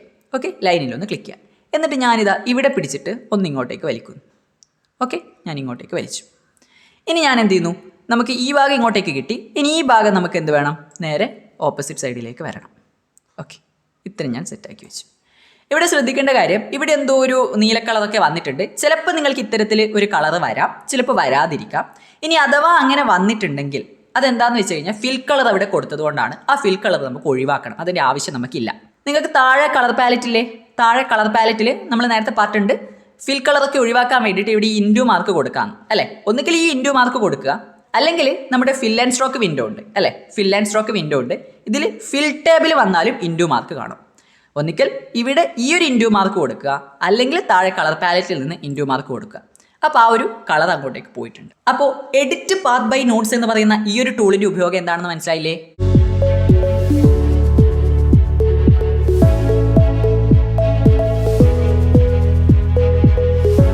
ഇനി നമ്മുടെ ചിത്രത്തിലേക്ക് വന്നു കഴിഞ്ഞാൽ ഇലകൾ വേണം അല്ലേ? വളരെ പ്രധാനപ്പെട്ട ഒരു ഭാഗമാണ് ഈ ഇല വരയ്ക്കൽ. എങ്ങനെയാണ് നമുക്ക് ഇല വരയ്ക്കാൻ പറ്റുക? ഇല വരയ്ക്കാൻ വേണ്ടിയിട്ട് നമ്മൾ ചെയ്യാൻ പോകുന്നത്, നമുക്ക് സർക്കിൾ വരയ്ക്കണം, ഒരു വൃത്തം വരയ്ക്കണം. വൃത്തം വരയ്ക്കാൻ വേണ്ടിയിട്ട് നമുക്കിവിടെ ഒരു ടൂളുണ്ട്, create circles ellipses and arcs എന്ന് പറയുന്ന ടൂളാണ്. ഈ ടൂൾ ഉപയോഗിച്ചിട്ട് ഞാനിവിടെ ജസ്റ്റ് ഒരു സർക്കിൾ വരയ്ക്കുന്നു. ഓക്കെ, ഒരു വൃത്തം ഇതേപോലെ വരയ്ക്കുന്നു. ഓക്കെ, നിങ്ങളുടെ ഈ ഒരു പോസ്റ്ററിൻ്റെ ഉള്ളിൽ കൊണ്ടുപോയി വരയ്ക്കേണ്ട, പുറത്തൊക്കെ വരച്ച് സെറ്റാക്കിയതിന് ശേഷം നമുക്ക് അവസാനം പോസ്റ്ററിലേക്ക് എത്തിക്കാം കേട്ടോ. ഓക്കെ, ഞാനിവിടെ ഒരു സർക്കിൾ വരച്ചിട്ടുണ്ട്. ഇനി ഞാൻ ചെയ്യാൻ വേണ്ടി പോകുന്നത്, ഈ സർക്കിളിൽ കുറച്ച് പ്രശ്നങ്ങളുണ്ട്. അതായത് അകത്ത് കളറില്ല. അകത്ത് കളർ നമുക്ക് വേണം. ഞാൻ തൽക്കാലം ഡയറക്റ്റ് താഴെ നിന്ന് കളർ പാലറ്റിൽ നിന്ന് കളർ കൊടുക്കുന്നു. ജസ്റ്റ് യെല്ലോ ക്ലിക്ക് ചെയ്യുന്നു. അപ്പോൾ കളർ വന്നു. ഇതിന് സ്ട്രോക്ക് ഉണ്ട്. ഈ സ്ട്രോക്കിൻ്റെ ആവശ്യം നമുക്കിവിടെ ഇല്ല. സ്ട്രോക്ക് ഒഴിവാക്കാൻ വേണ്ടിയിട്ട് 2 മാർഗ്ഗമുണ്ട്. നമുക്ക് ഓൾറെഡി അറിയാം. നമുക്കിവിടെ ഇൻറ്റു മാർക്ക് ഉണ്ട്. സ്ട്രോക്ക് ഒഴിവാക്കാനാണെങ്കിൽ ഷിഫ്റ്റ്, സ്ട്രോക്കിന് കളർ കൊടുക്കാനാണെങ്കിൽ ഷിഫ്റ്റ് കീ പ്രസ് ചെയ്ത് പിടിച്ചിട്ട് ഇവിടെ നിന്ന് കളർ കൊടുക്കാം. സ്ട്രോക്കിൻ്റെ കളർ ഒഴിവാക്കാനാണെങ്കിൽ ആ സ്ട്രോക്ക് വരുന്ന സമയത്ത് നമുക്ക് എന്ത് ചെയ്യാം, ഷിഫ്റ്റ് കീ പ്രസ് ചെയ്ത് പിടിച്ചിട്ട് ഇവിടെ ഈ ഒരു ഇൻറ്റു മാർക്ക് കൊടുക്കാം. അല്ലെങ്കിൽ ഫിൽ ആൻഡ് സ്ട്രോക്ക് വിൻഡോയിൽ സ്ട്രോക്ക് പെയിൻറ്റിൽ വന്നു കഴിഞ്ഞാൽ ഈ ഇൻറ്റു മാർക്ക് കൊടുത്താലും മതി. അത് നിങ്ങളുടെ ഇഷ്ടത്തിന് ചെയ്യാം. ഇനി നമ്മൾ ചെയ്യുന്നത്, നമുക്ക് ഈ ഒരു സർക്കിളിൻ്റെ ഒരു ഡ്യൂപ്ലിക്കേറ്റ് എടുക്കണം. ഈ ഒരു സർക്കിളിൻ്റെ ഡ്യൂപ്ലിക്കേറ്റ് എടുക്കണം. അതിനുവേണ്ടി ഞാനിവിടെ ട്രാൻസ്ഫോം ടൂൾ എടുത്തിട്ട്, സെലക്ട് ആൻഡ് ട്രാൻസ്ഫോം ഒബ്ജക്ട്സ് എന്ന് പറയുന്ന ഈ ഒരു ടൂൾ എടുത്തിട്ട്, ഓക്കെ, അപ്പോൾ നമുക്കിതിനെ നീക്കി വെക്കാനൊക്കെ പറ്റും. ഇതിൻ്റെ ഒരു ഡ്യൂപ്ലിക്കേറ്റ് എടുക്കുന്നു. ഡ്യൂപ്ലിക്കേറ്റ് എടുക്കാൻ 2-3 മാർഗ്ഗങ്ങളുണ്ട്. ഒന്നാമത്തെ മാർഗ്ഗം എന്ന് പറയുന്നത്, നമ്മുടെ ഏതിനെയാണോ ഡ്യൂപ്ലിക്കേറ്റ് എടുക്കേണ്ടത് ആ ഒരു ഒബ്ജക്റ്റിനെ ക്ലിക്ക് ചെയ്യുക, എന്നിട്ട് എഡിറ്റിൽ ഡ്യൂപ്ലിക്കേറ്റ് കൊടുക്കാം. എഡിറ്റിൽ ഡ്യൂപ്ലിക്കേറ്റ് കൊടുക്കാം. അതാണ് ഒന്നാമത്തെ മാർഗ്ഗം. രണ്ടാമത്തെ മാർഗ്ഗം എന്ന് പറയുന്നത്, ഇതിന് മുകളിൽ റൈറ്റ് ക്ലിക്ക് ചെയ്യുക, ഒബ്ജക്റ്റിന് മുകളിൽ റൈറ്റ് ക്ലിക്ക് ചെയ്യുക. അപ്പോൾ നിങ്ങൾക്ക് ഇവിടെ ഡ്യൂപ്ലിക്കേറ്റ് ഉണ്ട്. അപ്പോഴും നിങ്ങൾക്ക് ഡ്യൂപ്ലിക്കേറ്റ് ഉണ്ട്. അങ്ങനെയും എടുക്കാം. മറ്റൊന്നുണ്ട്, ഷോർട്ട് കട്ട് ഏറ്റവും എളുപ്പമുള്ള വഴിയാണ്. അതായത് ഷോർട്ട് കട്ടാണ്. ഷോർട്ട് കട്ട് Ctrl+D പ്രസ് ചെയ്യാം. ഈ 3 നിങ്ങൾ ഓർത്ത് വെച്ചേക്കുക. പ്രത്യേകിച്ച് ഈ Ctrl+D എന്ന ഈ ഒരു ഷോർട്ട് കട്ടൊക്കെ ഓർത്ത് വെക്കണം. കാരണം ടെക്സ്റ്റ് ബുക്കിൽ പ്രത്യേകം പറയുന്നുണ്ട് ഈ ഷോർട്ട് കട്ടിനെ പറ്റിയിട്ട്. അപ്പോൾ Ctrl+D ആണ് ഞാനിവിടെ പ്രസ് ചെയ്യുന്നത്. അപ്പോൾ ഇതിന് മുകളിൽ എനിക്കൊരു ഡ്യൂപ്ലിക്കേറ്റ് വന്ന് നിന്നിട്ടുണ്ട്. ഞാൻ എന്ത് ചെയ്യുന്നു, ഇതിനെ പിടിച്ചിട്ട് ഇത് ഇങ്ങോട്ടേക്ക് വലിക്കുന്നു. കണ്ടില്ലേ, 2 സർക്കിൾ വന്നു. ഈ സർക്കിളിൻ്റെ കളർ ഞാൻ മാറ്റുവാണ്. ഡയറക്റ്റ് താഴെ ഞാൻ റെഡ് കൊടുക്കുന്നു. എന്തിനാണ് ഇങ്ങനെ ചെയ്യുന്നതെന്ന് പറഞ്ഞുതരാം, അത് നിങ്ങൾക്ക് മനസ്സിലാവും. ഓക്കെ, ഞാൻ ഇനി ഈ സർക്കിളിനെ എടുത്തിട്ട് ഇതാ ഇവിടെ ആയിട്ടൊന്ന് അഡ്ജസ്റ്റ് ചെയ്ത് വെക്കാൻ വേണ്ടി പോവാണ്. ഇങ്ങനെ. ഓക്കെ, എന്നിട്ട് ഞാൻ ശരിക്കും ഇവിടെ ചെയ്യാൻ വേണ്ടി പോകുന്നത്, ഇവിടെ എനിക്കൊരു ഇലയുടെ ഷേപ്പ് കിട്ടും. ഓക്കെ, ഈ 2 എണ്ണം ചേർന്ന് നിൽക്കുന്ന ആ ഒരു ഭാഗമുണ്ട്, ഒരു കോമൺ ആയിട്ട് വരുന്ന ആ ഒരു ഭാഗമുണ്ട്. ആ ഒരു ഭാഗത്ത് എനിക്ക് ഇലയുടെ ഷേപ്പ് കിട്ടും. അത് നിങ്ങൾക്ക് കാണാൻ പറ്റണം എന്നുണ്ടെങ്കിൽ നമുക്ക് എന്ത് ചെയ്യണം, ഈ ഒരു റെഡ് സർക്കിളിൻ്റെ ഒപ്പാസിറ്റി ഒന്ന് കുറക്കണം. അതിനുവേണ്ടി നമ്മൾ ചെയ്യാൻ വേണ്ടി പോകുന്നത്, വളരെ പ്രധാനപ്പെട്ട ഒരു കാര്യം തിയറിയിൽ ചോദിക്കാം. ഒപ്പാസിറ്റി കുറയ്ക്കാനുള്ള ഓപ്ഷൻ നമുക്ക് ഫിൽ ആൻഡ് സ്ട്രോക്ക് വിൻഡോയിലാണ് ഉണ്ടാവും. ഫിൽ ആൻഡ് സ്ട്രോക്ക് വിൻഡോ എടുക്കുന്നത് ഓൾറെഡി നമ്മളിവിടെ എടുത്ത് വെച്ചിട്ടുണ്ട്. ഇനി സപ്പോസ് ഇവിടെ ഇല്ല എന്ന് വിചാരിക്കും. ഇവിടെ ഇല്ല എങ്കിൽ നമ്മൾ നേരെ ഒബ്ജക്ട്സിൽ ഫിൽ ആൻഡ് സ്ട്രോക്ക് എടുക്കാം. ഒബ്ജക്റ്റിൽ ഫിൽ ആൻഡ് സ്ട്രോക്ക്. അപ്പോൾ നമുക്ക് ഫിൽ ആൻഡ് സ്ട്രോക്ക് വിൻഡോ ഇവിടെ കിട്ടും. ഇവിടെ ഫിൽ ടാബിനകത്ത് താഴെ വന്നു കഴിഞ്ഞാൽ 2 ഓപ്ഷൻസ് ഉണ്ട്. നമ്മൾ ഇതുവരെ പരിചയപ്പെടാത്ത 2 ഓപ്ഷൻസ് ആണ്. ഒന്ന് ബ്ലറും ഒന്ന് ഒപ്പാസിറ്റിയും. രണ്ടും നമുക്ക് ആവശ്യമുണ്ട്. ബ്ലർ എന്താണ് എന്നുള്ളത് നമുക്ക് പിന്നീട് പറയാം. ഇപ്പോൾ ഒപ്പാസിറ്റി എന്താണെന്ന് നോക്കാം. ഈ ഒപ്പാസിറ്റി ഇവിടെ നിങ്ങൾക്ക് മൈനസ് കാണാം അല്ലേ? അത് ക്ലിക്ക് ചെയ്ത് കഴിഞ്ഞാൽ ഒപ്പാസിറ്റി അവിടെ കുറയുന്നത് കാണാം. ഞാനിവിടെ 70 ആക്കി സെറ്റ് ചെയ്യാണ്. ഓക്കെ, ഒന്നുകിൽ നിങ്ങൾക്ക് ഇവിടെ ഡയറക്റ്റ് 70 എന്ന് ടൈപ്പ് ചെയ്യാം, അല്ലെങ്കിൽ ഇത് കുറച്ച് 70ലേക്ക് കൊണ്ടുവരാം. ഓക്കെ, ഞാനിപ്പോൾ ഇതിനെ 70ലേക്ക് കൊണ്ടുവന്നു. അപ്പോൾ നിങ്ങൾക്ക് സൂക്ഷിച്ച് നോക്കിയാൽ മനസ്സിലാവും, നമുക്കിവിടെ ചെറിയ രീതിയിൽ ആ ഒരു യെല്ലോ കളർ ഇവിടെ കാണാം. ഇനി കാണുന്നില്ല എങ്കിൽ നിങ്ങൾക്ക് വേണമെങ്കിൽ എന്ത് ചെയ്യാം, ഇനിയും അതിൻ്റെ ഒപ്പാസിറ്റി കുറക്കാം. ഓക്കെ, നിങ്ങൾക്ക് കാണുന്ന വിധത്തിലേക്ക് അതിനെ അഡ്ജസ്റ്റ് ചെയ്ത് വെക്കാം. ഓക്കെ, ഞാനിപ്പോൾ ഏകദേശം ഈ രീതിയിലേക്ക് അഡ്ജസ്റ്റ് ചെയ്ത് വെക്കുമ്പം നമുക്ക് ആ ഒരു യെല്ലോ കളർ ഇവിടെ കാണാൻ പറ്റും അല്ലേ? ഒലീവ് ഇലയുടെ ഷേപ്പിലാണ് അത് വരുന്നത്. ഇനി നമുക്ക് എന്ത് വേണം, ഈ ഒരു കോമൺ ആയിട്ട് വരുന്ന ഈ ഒരു ഭാഗം ഉണ്ടല്ലോ, ഈ ഒരു ഭാഗത്തെ മാത്രമായിട്ട് നമുക്ക് വേണം. ബാക്കിയുള്ള ഭാഗങ്ങളൊക്കെ നമുക്ക് കളയണം. അതാണ് നമ്മുടെ പരിപാടി. വളരെ പ്രധാനപ്പെട്ട കാര്യം നോട്ട് ചെയ്ത് വെക്കണം. ഈ 2നെയും സെലക്ട് ചെയ്യാം. 2നെയും സെലക്ട് ചെയ്യാൻ വേണ്ടി ഇവിടെ പുറത്തൊന്ന് പ്രസ് ചെയ്ത് പിടിച്ചിട്ട് ഇങ്ങനെ ഒന്ന് ഡ്രാഗ് ചെയ്ത് കഴിഞ്ഞാൽ നമുക്ക് 2 ഒബ്ജക്റ്റിനും ഒരുമിച്ച് സെലക്ട് ചെയ്യാൻ പറ്റും. ഇത്തരത്തിൽ സെലക്ട് ചെയ്ത ശേഷം നേരെ പാത്തിലേക്ക് പോവാം. പാത്ത് ശ്രദ്ധിക്കുക, പാത്തിലേക്ക് പോവാം. ഇവിടെ യൂണിയൻ ഉണ്ട്, ഡിഫറൻസ് ഉണ്ട്, ഇൻ്റർസെക്ഷൻ ഉണ്ട്, എക്സ്ക്ലൂഷൻ ഒക്കെ ഉണ്ട്. ഇവിടെ നമുക്ക് വേണ്ടത് ഇൻ്റർസെക്ഷൻ ആണ്. ഓക്കെ, ഇവിടെ സൈഡിൽ ചെറുതായിട്ട് ഒരു ചിത്രം, ഒരു ഐക്കൺ കാണാം. ഓക്കെ, അതായത് ഇൻ്റർസെക്ഷൻ എന്ന് ഉദ്ദേശിക്കുന്നത് നമ്മളിവിടെ ആ ഇൻ്റർസെക്റ്റ് ചെയ്തിരിക്കുന്ന ഭാഗം മാത്രമായിരിക്കും നമുക്കത് കൊടുത്താൽ കിട്ടുന്നത്. ഇവിടെ ഡിഫറൻസ് ഉണ്ട്, അതെന്താണ് എന്ന് നമുക്ക് നോക്കാം. ഇപ്പം നമുക്ക് വേണ്ടത് ഇൻ്റർസെക്ഷൻ ആണ്. അത് ക്ലിക്ക് ചെയ്യുന്നു. അപ്പോൾ കണ്ടില്ലേ, ആ ഒരു ഭാഗം മാത്രമായിട്ട് നമുക്ക് കിട്ടി. ഇനി നേരെ പോയി കളർ കൊടുത്താൽ മതി. പച്ച കൊടുത്താൽ നമുക്ക് ആ ഇല കിട്ടിയിട്ടുണ്ട്. സെറ്റല്ലേ? ഇവിടെ തന്നെ നിങ്ങൾ നോക്കേണ്ട ഒരു കാര്യമാണ് ഡിഫറൻസ്. അത് ഞാൻ വെറുതെ പറയുന്നതല്ല, അത് തിയറിയിൽ ചോദിക്കാൻ വളരെ സാധ്യതയുണ്ട്. ഒന്നുമില്ല, ജസ്റ്റ് ഒന്ന് കാണിച്ചു തരാം. ഞാനിവിടെ വീണ്ടും ഒരു സർക്കിൾ വരയ്ക്കാൻ വേണ്ടി പോവാണ്. ഓക്കെ, ജസ്റ്റ് ഒന്ന് സർക്കിൾ വരയ്ക്കും. നിങ്ങൾ കാണിച്ചു തരാൻ വേണ്ടി മാത്രമാണ് സർക്കിൾ വരയ്ക്കുന്നു. ഞാൻ എന്നിട്ട് അതിൻ്റെ ഒരു ഡ്യൂപ്ലിക്കേറ്റ് എടുക്കുകയാണ്. ഓക്കെ, അതിൻ്റെ ഡ്യൂപ്ലിക്കേറ്റ് ഇത് ഇവിടെ എടുത്തിട്ടുണ്ട്. ഓക്കെ, ഞാൻ മറ്റൊരു കളർ കൊടുത്തു. എന്നിട്ട് ഞാനിങ്ങനെ ഇവിടെ വെക്കുന്ന സമയത്ത് ഓക്കെ, ഞാനിതാ ഇവിടെ ആയിട്ട് വെച്ചിട്ടുണ്ട്. കാണാൻ വേണ്ടി അതിൻ്റെ ഒപ്പാസിറ്റി കുറച്ചു. ഓക്കെ, ഇത് നിങ്ങൾ ചെയ്യണമെന്നില്ല, ചെയ്ത് നോക്കിയാൽ വളരെ നല്ലത്. നമ്മുടെ ഈ ഒരു പോസ്റ്ററിന് ഇതിൻ്റെ ആവശ്യമില്ല, കാണിച്ചു തരാം. ഞാനിവിടെ എന്ത് ചെയ്യുന്നു, രണ്ട് ഒബ്ജക്റ്റിനെ സെലക്ട് ചെയ്തിട്ട് ഇൻ്റർസെക്ഷന് പകരം ഡിഫറൻസ് കൊടുത്തു കഴിഞ്ഞാൽ എന്താ സംഭവിക്കുന്നതെന്ന് നോക്കാം. ഞാനിവിടെ പാത്തിൽ ഇൻ്റർസെക്ഷൻ നമ്മൾ നേരത്തെ പഠിച്ചു. ഇവിടെ ഞാൻ എന്ത് ചെയ്യുന്നു, ഡിഫറൻസ് കൊടുക്കുന്നു. എന്താ സംഭവിച്ചേ? ഡിഫറൻസ് കൊടുത്തപ്പോൾ ഞാൻ ആദ്യം വരച്ച ഒബ്ജക്റ്റ് ഇവിടെയുണ്ട്, അതിന് മുകളിൽ വേറൊരു ഒബ്ജക്റ്റ് വെച്ചു അല്ലേ. അവിടെയിൽ ആ ഒരു ഭാഗം അങ്ങോട്ടേക്ക് മുറിഞ്ഞു പോയി അല്ലേ. രണ്ടാമത്തെ ഒബ്ജക്റ്റ് വെച്ചപ്പോൾ ആ രണ്ടാമത്തെ ഒബ്ജക്റ്റ് വെച്ച ആ ഒരു ഭാഗം അങ്ങോട്ടേക്ക് മുറിഞ്ഞു പോയിട്ടുണ്ട്. ഇത്തരത്തിൽ നമുക്ക് കാര്യങ്ങളൊക്കെ മുറിച്ചെടുക്കണം. ഇങ്ങനെ രണ്ട് ഒബ്ജക്റ്റുകളൊക്കെ വെച്ചിട്ട് ആ ഒരു രണ്ടാമത്തെ മുകളിൽ വെച്ച ഒബ്ജക്റ്റ് വെച്ച അത് കവർ ചെയ്യുന്ന ആ ഒരു ഭാഗം മുഴുവനായിട്ടൊക്കെ മുറിച്ചെടുക്കണം എന്നാണെങ്കിൽ നിങ്ങൾക്ക് ഡിഫറൻസ് എടുക്കാം. ഇനി നമുക്ക് നേരെ നമ്മുടെ പ്രവർത്തനത്തിലേക്ക് തന്നെ തിരിച്ചു വരാം. ഇനി എന്താ വേണ്ടേ? നമ്മൾ ഒരില നമ്മളിവിടെ റെഡിയാക്കി അല്ലേ. ഒരില മതിയോ? നമ്മുടെ ചിത്രം എടുത്ത് നോക്കാം. ചിത്രം എടുത്ത് നോക്കിയാൽ 1 പോരാ, 1 2 3 4 5 6 എണ്ണം വേണം. ഓക്കെ, 6 7 അത് നിങ്ങളുടെ ഇഷ്ടത്തിനനുസരിച്ച് ആക്കാം. ഇവിടെ നമുക്ക് ഈ ചിത്രത്തിൽ 6 എണ്ണം ഉണ്ട്, 6 എണ്ണം കൊടുക്കണം. 6 എണ്ണം ഇപ്പോൾ നമ്മളിങ്ങനെ വരക്കണോ? വേണ്ട, 6 എണ്ണം നമ്മൾ വരച്ചെടുക്കേണ്ട ആവശ്യമൊന്നുമില്ല. ഒറ്റയൊന്ന് നമ്മൾ റെഡിയാക്കിയാൽ മതി. ഇതിൻ്റെ ഡ്യൂപ്ലിക്കേറ്റ് നമുക്ക് ആവശ്യത്തിന് എടുത്താൽ മതി. ഓക്കെ, അപ്പോൾ ഡ്യൂപ്ലിക്കേറ്റ് എടുക്കാൻ വേണ്ടിയിട്ട് നമ്മൾ ഓൾറെഡി 2-3 മാർഗ്ഗം പറഞ്ഞതാണ്. അതിൽ ഏറ്റവും എളുപ്പമുള്ള മാർഗ്ഗമായ Ctrl+D പ്രസ് ചെയ്യുന്നു. ഒരു തവണ Ctrl+D പ്രസ് ചെയ്യുമ്പോൾ ഇതാ എനിക്കൊരു ഡ്യൂപ്ലിക്കേറ്റ് കിട്ടി. വീണ്ടും Ctrl+D പ്രസ് ചെയ്യുന്നു, ഒന്നും കൂടി കിട്ടി. ഓക്കെ, വീണ്ടും പ്രസ് ചെയ്യുന്നു. അങ്ങനെ ആവശ്യമുള്ള അത്ര ഡ്യൂപ്ലിക്കേറ്റ് എടുത്ത് വെക്കുക. ഇനി ഞാൻ എന്താ ചെയ്യാൻ വേണ്ടി പോന്നേ? എനിക്കിതിനെ യഥാസ്ഥാനത്ത് വെച്ച് കൊടുക്കണം. എളുപ്പമാണ്. ട്രാൻസ്ഫോം ടൂൾ നമുക്കുണ്ട്. ഈ ട്രാൻസ്ഫോം ടൂൾ ഉപയോഗിച്ചിട്ട് ഇതിനെ അങ്ങോട്ടും ഇങ്ങോട്ടേക്ക് മാറ്റാം. ഒന്നുകൂടി ക്ലിക്ക് ചെയ്ത് കഴിഞ്ഞാൽ നമുക്കിതാ ഇവിടെ പിടിച്ചുകൊണ്ട് ഇതിനെ അഡ്ജസ്റ്റ് ചെയ്യാം. ഇവിടെ ഇതിനെ തന്നെ വലുതാക്കാം, ചെറുതാക്കാം, ഒക്കെ നമുക്ക് ചെയ്യാം. അത് അഡ്ജസ്റ്റ് ചെയ്ത് നിങ്ങൾ തന്നെ കൃത്യമായിട്ട് അവിടെ സെറ്റ് ചെയ്ത് വെക്കുക.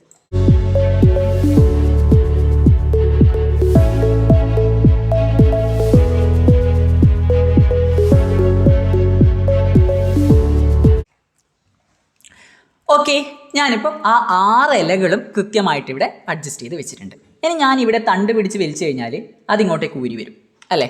അതേപോലെ ഞാനിവിടെ ഇത് പിടിച്ച് വലിച്ചു കഴിഞ്ഞാൽ ഓരോ ഇലയും ഊരി വരും. നമുക്ക് അങ്ങനെയല്ല, ഇതിനെ ഒറ്റയൊന്നാക്കി വേണം. അതായത് ഗ്രൂപ്പ് ചെയ്യണം. ഈ കാര്യങ്ങളൊക്കെ തന്നെ നമുക്ക് ഗ്രൂപ്പ് ചെയ്യണം. ഗ്രൂപ്പ് ചെയ്യാൻ നമ്മൾ ഓൾറെഡി പഠിച്ചതാണ്. എന്ത് ചെയ്താൽ മതി? മുഴുവൻ സെലക്ട് ചെയ്യാം. മുഴുവൻ സെലക്ട് ചെയ്യാൻ വേണ്ടി ഇവിടെ പുറത്തൊന്ന് ക്ലിക്ക് ചെയ്തിട്ട് ഡ്രാഗ് ചെയ്താൽ മതി. അപ്പോൾ മുഴുവനായിട്ട് സെലക്ട് ആകാൻ പറ്റും. മുഴുവൻ സെലക്ട് ചെയ്തു. ഇനി എന്ത് ചെയ്യുക? ഗ്രൂപ്പ് ചെയ്യുക. ഗ്രൂപ്പ് ചെയ്യാൻ ഏറ്റവും എളുപ്പമുള്ള മാർഗ്ഗം ഒന്നിക്കൽ ഒബ്ജക്റ്റിൽ ഗ്രൂപ്പ് കൊടുക്കാം, അല്ലെങ്കിൽ അതിനേക്കാൾ എളുപ്പമുള്ള മാർഗ്ഗം Ctrl+G അമർത്തുക എന്നുള്ളതാണ്. കീബോർഡിലെ Ctrl+G അമർത്തുക. ഷോർട്ട് കട്ട് പഠിച്ച് വെക്കണം. ഓക്കെ, Ctrl+G അമർത്തുക. ഇനി എനിക്കിതിനെ കുറച്ച് ചെറുതാക്കണം എന്നുണ്ടെങ്കിൽ നമുക്കിവിടെ പിടിച്ച് വലിച്ച് ചെറുതാക്കാം. പക്ഷെ അങ്ങനെയൊക്കെ ചെറുതാക്കുകയും വലുതാക്കുകയൊക്കെ ചെയ്യുമ്പോൾ ചിലപ്പോൾ അതിൻ്റെ ഷേപ്പിൽ വ്യത്യാസം വരും.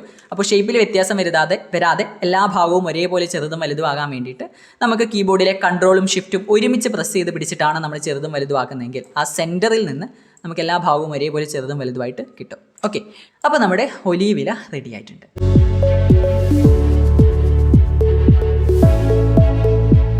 സർക്കിൾ ടൂൾ എടുക്കുന്നു. എന്നിട്ടിവിടെ ഞാനിവിടെ എന്ത് ചെയ്യുന്നു? ഒരു സർക്കിൾ ഇതേപോലെ വരച്ചു കൊടുക്കുന്നു. ഓക്കെ, ഇതേപോലെ ഒരു സർക്കിൾ വരച്ചു കൊടുത്തു. ഈ ഒരു സർക്കിളിൻ്റെ ഒപ്പാസിറ്റി കുറവാണ്, കാരണം നമ്മൾ നേരത്തെ കുറച്ച് വെച്ചിട്ടുണ്ടായിരുന്നു. അതുകൊണ്ടാണ് പിന്നീട് വരയ്ക്കുന്നതിനൊക്കെ തന്നെ അത് കുറഞ്ഞു വരുന്നത്. അപ്പോൾ അത് കൂട്ടണം എന്നുണ്ടെങ്കിൽ എന്ത് ചെയ്താൽ മതി? ഫിൽ ആൻഡ് സ്ട്രോക്ക് വിൻഡോ ഉണ്ട് ഇവിടെ. ഫിൽ ആൻഡ് സ്ട്രോക്ക് വിൻഡോയിൽ താഴെ ഒപ്പാസിറ്റി കാണാം. അതിവിടെ 48-ലാണുള്ളത്. അത് ജസ്റ്റ് പിടിച്ച് വലിച്ച് ഡ്രാഗ് ചെയ്തിട്ട് 100-ലേക്ക് മാറ്റുക. അപ്പോൾ ആ ഒരു ഒപ്പാസിറ്റി അവിടെ കൂടും. ഓക്കെ, അപ്പോൾ കൃത്യമായിട്ട് 100 ആയിട്ട് നിന്നിട്ടുണ്ട്. നമ്മുടെ സർക്കിൾ നോക്കിയാൽ മനസ്സിലാവും. ഒരു സർക്കിൾ അല്ല ഇവിടെ ഉള്ളത് അല്ലേ. ഇതിനകത്ത് വേറൊരു സർക്കിൾ ഉണ്ട്, അതിനകത്ത് വേറൊരു സർക്കിൾ ഉണ്ട്. അങ്ങനെ ടോട്ടൽ 1 2 3 4 5 സർക്കിൾ ഉള്ളിലുണ്ട്. ആ സർക്കിളൊക്കെ അകത്തേക്ക് വരുന്നതിനനുസരിച്ച് അതിൻ്റെ വലിപ്പവും കുറയുന്നുണ്ട്. അതേപോലെ എന്താവുന്നുണ്ട്? അതിൻ്റെ കളർ ഡാർക്കായിട്ട് വരുന്നുമുണ്ട് അല്ലേ. അതിനുവേണ്ടി നമ്മൾ ചെയ്യാൻ വേണ്ടി പോകുന്നത് ഇതിനൊരു ഡ്യൂപ്ലിക്കേറ്റ് എടുക്കുക. ഓക്കെ, ഇതിൻ്റെ ഒരു ഡ്യൂപ്ലിക്കേറ്റ് എടുക്കുക. ഇവിടെ ക്ലിക്ക് ചെയ്യുന്നു. ഇതിൻ്റെ ഡ്യൂപ്ലിക്കേറ്റ് എടുക്കാൻ ഏറ്റവും എളുപ്പമായിട്ടുള്ള മാർഗ്ഗം Ctrl+D ആണ്. Ctrl+D പ്രസ് ചെയ്യുന്നു. അപ്പോൾ ഒരു സർക്കിൾ ഇതിന് മുകളിൽ വന്ന് നിന്നിട്ടുണ്ട്. Ctrl+D പ്രസ് ചെയ്യുമ്പോൾ ഇതിന് മുകളിൽ ഒരു സർക്കിൾ വന്ന് നിന്നു. അതിൻ്റെ കളർ നമുക്കൊന്ന് മാറ്റാം. ഓക്കെ, കളർ എന്ത് ചെയ്യുന്നു, ഇവിടെ താഴെ കളർ പാലറ്റിൽ ഇവിടെ തന്നെ നിങ്ങൾക്ക് കുറച്ച് ഡാർക്ക് കളർ കാണാൻ പറ്റും. ഞാൻ ഡാർക്ക് കളർ ചൂസ് ചെയ്തു. എന്നിട്ട് ഇതിനെ ഒന്ന് ചെറുതാക്കണം. നിങ്ങൾ നിങ്ങളുടെ കീബോർഡിൽ കൺട്രോളും ഷിഫ്റ്റും ഒരുമിച്ച് പ്രസ് ചെയ്ത് പിടിച്ചിട്ടാണ് നിങ്ങൾ ഇതിനെ ചെറുതാക്കുന്നതെങ്കിൽ അവിടെ നിങ്ങൾക്ക് സൂക്ഷിച്ച് നോക്കിയാൽ മനസ്സിലാവും ആ സെൻറ്ററിൽ നിന്ന് അത് ചെറുതായി വന്നിട്ടുണ്ട് അല്ലേ. ഇനി ഇതിൻ്റെ വീണ്ടും ഡ്യൂപ്ലിക്കേറ്റ് എടുക്കണം. വീണ്ടും എന്തായി, കൺട്രോൾ ഡി പ്രസ് ചെയ്താൽ മതി. കൺട്രോൾ ഡി പ്രസ് ചെയ്തു, അപ്പോൾ വീണ്ടും ഡ്യൂപ്ലിക്കേറ്റ് കിട്ടി. അതിൻ്റെ കളർ ജസ്റ്റ് ഒന്ന് മാറ്റി കൊടുക്കുക. ഞാൻ കുറച്ചുകൂടി ഡാർക്ക് കൊടുക്കുന്നു. ഓക്കെ, ചെറുതാക്കണം. ചെറുതാക്കാൻ കൺട്രോളും ഷിഫ്റ്റും പ്രസ് ചെയ്ത് പിടിച്ചിട്ട് ചെറുതാക്കുന്നതായിരിക്കും കുറച്ചും കൂടി എളുപ്പം എന്ന് എനിക്ക് തോന്നുന്നു. ചെറുതാക്കി. ഓക്കെ, വീണ്ടും ഇതിനെ ഡ്യൂപ്ലിക്കേറ്റ് എടുക്കുന്നു. ഡ്യൂപ്ലിക്കേറ്റ് എടുത്തിട്ടുണ്ട്. വീണ്ടും കളർ മാറ്റുന്നു. വീണ്ടും ഇതിനെ നമ്മൾ കൺട്രോൾ ഷിഫ്റ്റ് ഒരുമിച്ച് പ്രസ് ചെയ്ത് പിടിച്ച് ചെറുതാക്കി.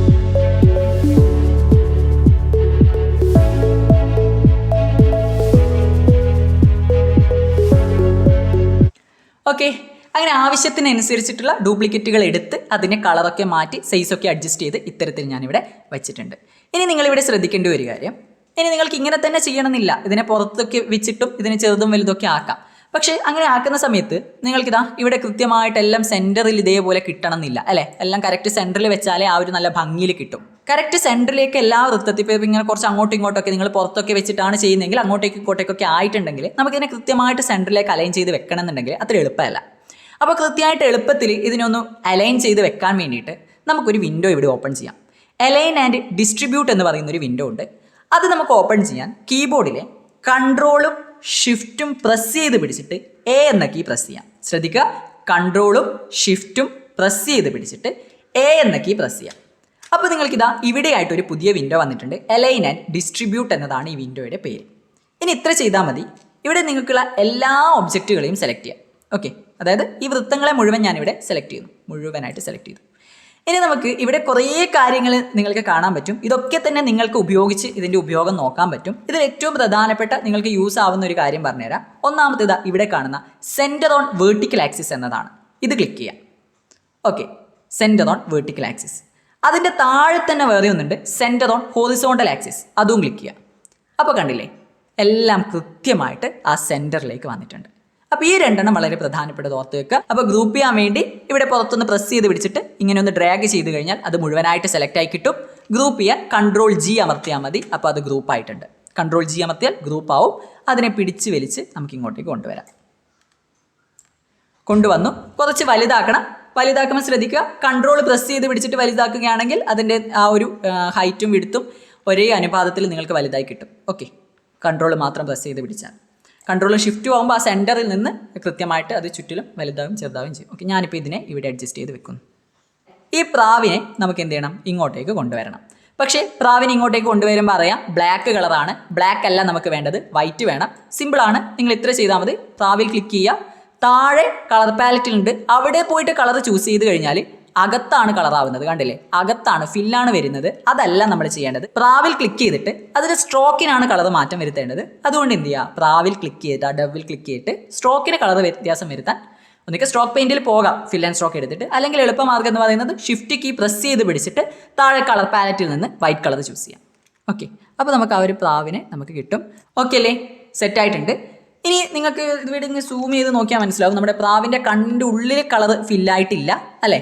ഇതെന്താണെന്ന് വെച്ച് കഴിഞ്ഞാൽ ഈ പ്രാവുണ്ടല്ലോ, ഈ പ്രാവിനെ ഗ്രൂപ്പ് ചെയ്ത് വെച്ചിട്ടാണ് ഓൾറെഡി ഉള്ളത്. നിങ്ങൾക്ക് തരുമ്പം തന്നെ ഗ്രൂപ്പ് ചെയ്ത് വെച്ചിട്ടാണുള്ളത്. ഓക്കെ, ഈ കണ്ണൊക്കെ വേറെ വേറെ ആക്കിയിട്ട് ഗ്രൂപ്പ് ചെയ്തതാണ്. ഇതിനൊന്ന് അൺഗ്രൂപ്പ് ചെയ്യാം. ഓക്കെ, കുറച്ചും കൂടി വൃത്തി കിട്ടാൻ വേണ്ടിയാണ് പറയുന്നത്. അൺഗ്രൂപ്പ് ചെയ്യുക. അൺഗ്രൂപ്പ് ചെയ്യാൻ വേണ്ടിയിട്ട് നിങ്ങൾക്ക് ഇവിടെ ഒബ്ജക്റ്റിൽ പോയി കഴിഞ്ഞാൽ ഇവിടെ നിങ്ങൾക്ക് ഗ്രൂപ്പിൻ്റെ താഴെ തന്നെ അൺഗ്രൂപ്പ് കാണാൻ പറ്റും. അൺഗ്രൂപ്പ് കൊടുത്തു കഴിഞ്ഞാൽ നിങ്ങൾക്കിതാ ഇതിൻ്റെ കണ്ണും വാലും ഒക്കെ തന്നെ വേറെ വേറെ ഇങ്ങനെ കിട്ടും. ഓക്കെ, ഇവിടെ ഓരോന്നായിട്ട് സെലക്ട് ആയിട്ട് കാണാം. ഇവിടെ എന്ത് ചെയ്യുക, കണ്ണ് മാത്രം സെലക്ട് ചെയ്യുക. അൺഗ്രൂപ്പ് ചെയ്ത് കഴിഞ്ഞാൽ നിങ്ങൾക്ക് എല്ലാം വേറെ വേറെ കിട്ടും. ഇവിടെ കണ്ണ് മാത്രം സെലക്ട് ചെയ്തിട്ട് ജസ്റ്റ് കളർ പാലറ്റ് നിന്ന് വൈറ്റ് കൊടുത്താൽ മതി. ഓക്കെ, അപ്പോൾ അതിനകത്ത് ഫിൽ ആയിക്കോളും.